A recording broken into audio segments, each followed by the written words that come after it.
Bwana Yesu apewe sifa. Ndio katika kipindi kizuri hiki cha ujumbe wangu kwako, my message to you. Katika ujumbe wa leo nazungumza na wanaume. Nikupe siri ya wanachokitamani wanawake katika ndoa. Wanaume walio kwenye ndoa, kijue mwanamke ndani ya ndoa anatamani nini. Wanaume wengi wanakaa na vitu vingi, umpe hiki, lakini nataka nikwambie siri hii.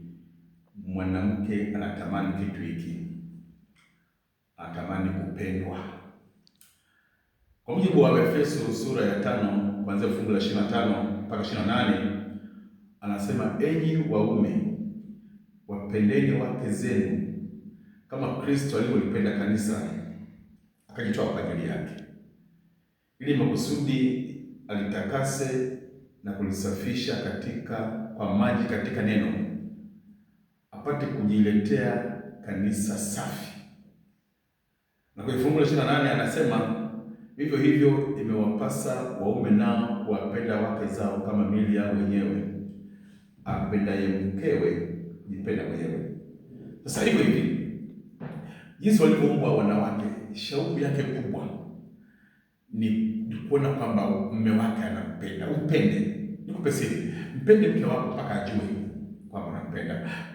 Mpende mpaka ndugu zake wamwambie unapendwa. Mpende mpaka rafiki zake waseme. Mpende mpaka majirani walalamike. Mpende mpaka watu waandamane. Kwa sasa this is too much. Mpende mpaka nimesema mwanamke ukimpenda asijue, akijua tayari mashariki si mke wako. Mpende mpaka ajue kwamba unampenda. Na mwambie mara kwa mara nakupenda. Na uonyeshe kwa vitendo kwamba unampenda. Cheka naye, amekosea msamehe, amefanya hivi mhudumie, ameshindwa kitu msaidie. Usimlaumu, usimgombeze, usimdhalilishe mbele za watu, mbele ya watoto, mbele ya wageni. Mlindie heshima yake, ajue kwamba unampenda. Ongea naye vizuri, cheka naye, mpe muda wako. Mke akishajua kwamba unampenda na akapenda kwamba kwa kweli wewe unapendwa, unatoka naye, unarudi naye, utakula baba ya nchi.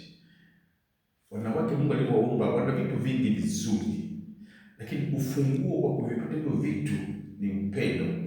Akishajua kwamba unampenda, anafungua moyo wake, anafungua koki zote. Fakti sio kama tu anafungua koki, anang'oa koki, alafu anamwaga upendo usiokuwa na mipaka. Utakula mema ya nchi. Nataka nikupe siri. Nataka upate vitu zidi kwa mke wako, mpende na ajue kwamba unampenda, na ajue kwamba ninapendwa, naye atajibu kwa kukupa nafasi yako. Mungu akubariki.